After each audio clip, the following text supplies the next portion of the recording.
Yani is filthy. She spends rent money on cigarettes. She takes advantage of her friends. She's an absolutely terrible representative of her people. Clearly, people like her deserve whatever happens to them, right? If I ended the video there, you would understand one of the most effective ways racism sustains itself in Yani Neko. And I'll admit, I initially thought the show was just about a disgusting Asmongold-esque Catgirl with a smoking problem and a stack of fetish content that would make the dirtiest old man clutch his pearls. But then I started really watching.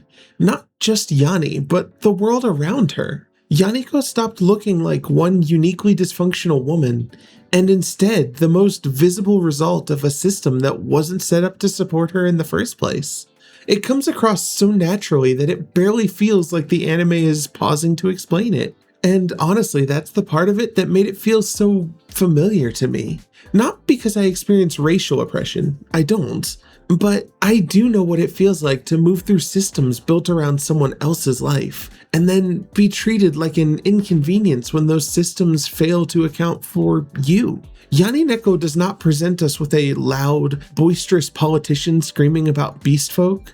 Instead, discrimination has been baked into everyday life so thoroughly that the people benefiting from it barely even seem to notice it's there.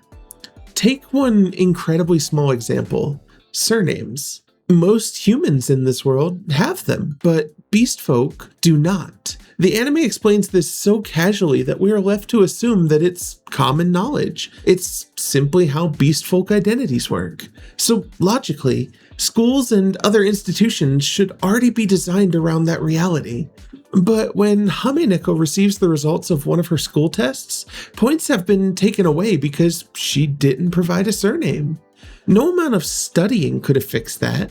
She was being graded on her ability to provide something that she didn't possess. And of course, the apparent solution is simple: just register a surname, which is exactly what she does. However, because nobody properly explained the conventions surrounding human surnames, she chooses something that sounds cute to her, even if it sounds unusual to everyone else. To add on to that, rather than explaining why it might be misunderstood or asking what she intended, they assign her a name so degrading that I'm not entirely sure I can show or repeat it in this video, which is immediately followed up by explaining away the situation as just beastfolk being weird. The system fails her. This is not the kind of discrimination that announces itself with some sort of villainous speech. It's small enough that anyone objecting to it risks sounding oversensitive. It was only a few points. It was only a name.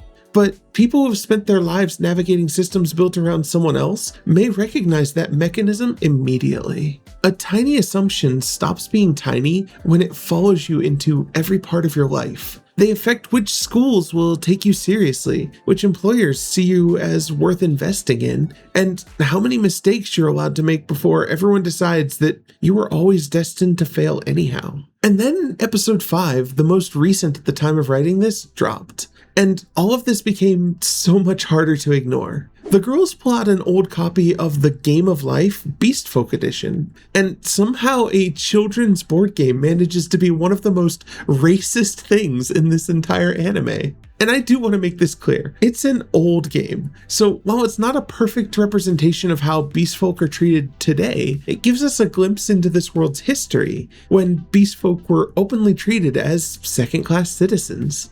They were completely locked out of certain careers and pushed towards labor-intensive or part-time work. A history of economic discrimination literally turned into a child's game. It's so bleak that Yaku chooses to play as a human just so she can experience a little bit of privilege for once. And while things have supposedly improved, societies do not magically reset themselves when the rules change. Because in the present, Yani is still sitting at the most precarious edge of working life. The kind where every paycheck is already spoken for and one bad shift can send you straight back to having nothing. And I'm not going to pretend that Yani's a model employee. She definitely isn't. Her nicotine addiction and some genuinely impressive levels of laziness get her into more trouble than she probably wants. But stable employment is supposed to give someone room to recover from mistakes. and at least some confidence that one terrible day will not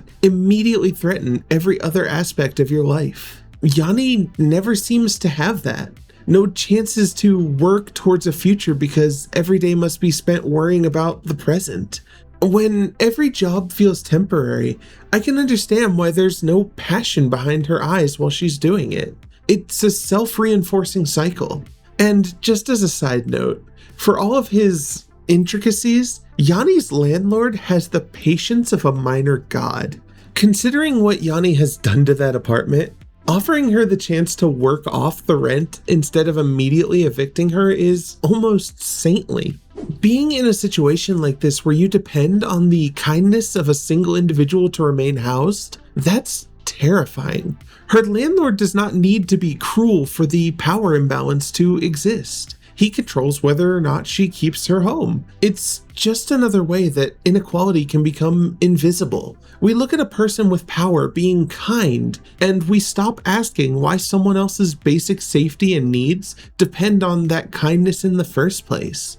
With all that said, judging Yani here is still complicated. She really did spend that rent money on cigarettes. Her landlord didn't cause the addiction. He didn't trash her apartment or force her to make any of those decisions.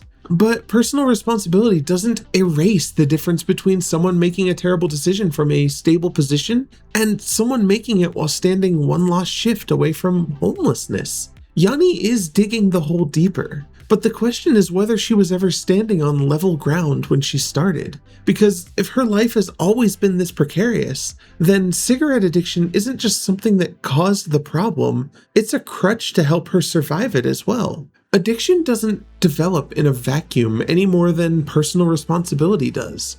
To continue with real-life examples, marginalized communities have repeatedly been placed under greater economic and social stresses, and many times this leads to them being targeted by predatory industries selling them relief. Tobacco companies didn't simply advertise and discover certain communities that smoke more by accident.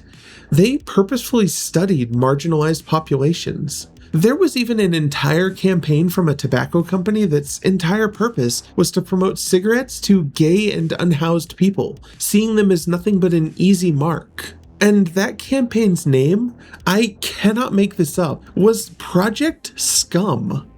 Now again, obviously Yani Neko is not a documentary, nor is it taking place in the United States. But the mechanism it's depicting is painfully recognizable. Seriously, of the 5 beastfolk women presented as the main group, 3 are living with some sort of substance dependency. Yani has nicotine, Aruko is an alcoholic whose hands visibly tremble, and Yaku's got a serious thing going on with much harder substances that she's desperate to hide. Even their names reduce them to the substance they're associated with. The smoking cat, the drug cat, the alcohol cat. Before we are ever encouraged to understand them as people, we're immediately taught to identify them through their addictions.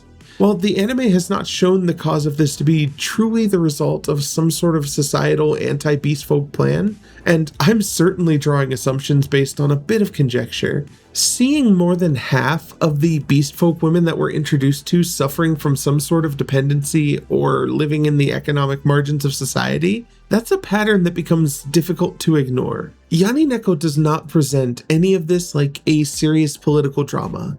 It gives us Catgirls. It immediately contrasts that by not only making them do the typical ecchi and lewd things that anime has taught us to expect, but also by forcing in some extremely gross humor. Nothing could have prepared me for Yani to be on the toilet in full view within the first 30 seconds. Yes, Yani Neko, the seemingly wonderful piece of social commentary, is buried beneath 10 tons of literal shit. It's so loud that you can easily lose the subtle social jabs underneath it. And this is a common anime tactic.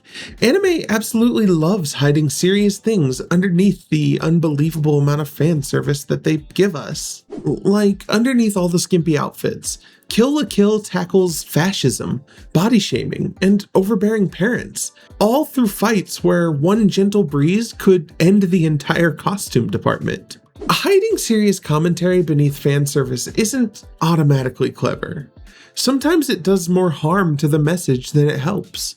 Since I started talking to people about Yani Neko, I have seen how many of them simply cannot move past the presentation. Even after I explain what I see underneath it, the toilet scene, the filth, and the fetish content remain the entire show to them. And I can't blame them. The disgusting and lewd nature is harming this message. To contrast it, look at something like Brand New Animal. It covers remarkably similar territory. Beastmen are treated as fundamentally different from humans, feared because of those differences. They're pushed towards a separate city where they're supposed to live freely as themselves. The main character, Michiru, is forced to flee to Anima City after becoming a beastman because openly existing among humans is no longer safe for her. But unlike Yani Neko, BNA is not afraid to say any of this with its entire chest. It has racial violence, political conspiracies, and an entire city built around the fact that beastmen and humans have failed to coexist peacefully. Prejudice isn't hidden underneath the plot. It is the plot. The topic is the same, but the distance from which that topic is viewed is very different. BNA looks at oppression from the macro political level. It shows laws, violence, public movements, and conflicts capable of changing the entire relationship between humans and beastmen. Yani Neko, however, looks at it from a micro-political level. It focuses on the individuals rather than society as a whole. It shows you only the effects that such an arrangement has on people, rather than the machine that caused them in the first place. And honestly, that's why I found the series so frustrating. Yani Neko is truly a series that's saying something genuinely worthwhile. It shows what happens when people who the system deems less important encounter the parts that weren't built for them. But unfortunately, it buries all of this beneath so much gross-out comedy and fetish content that I truly cannot blame anyone for not watching it. The same framing that makes Yani such a memorable character also makes her all the more easy to dismiss, leaving little room for the viewer to understand her before making a snap judgment. And who knows, maybe that's the point. Maybe the series wants us to make that judgment, only to then make us feel bad later when we see the real situation. Or maybe it's just so committed to those weird little dirty jokes that the social commentary truly is fighting for air. I honestly don't know. I just know that the fetish content doesn't erase the commentary, nor does the commentary magically excuse every degrading choice this series makes. So yeah, Yani is filthy, irresponsible, and generally unpleasant at times. But we know that's nowhere close to the whole story, and I don't plan to stop watching. So if you've been watching Yani Neko, I'd genuinely love to see what you see underneath all this. Is it a surprisingly thoughtful portrayal of oppression and addiction? Or am I giving way too much credit to the anime that introduced its main character while she was taking a dump? Let me know down below. And if you enjoy watching me dig through 10 metric tons of fetish content in search of social commentary, consider liking the video and subscribing. I make videos about anime, fandom, representation, and whatever complicated emotions a chain-smoking Catgirl can make me feel. Anyhow, thanks for watching. Bye-bye.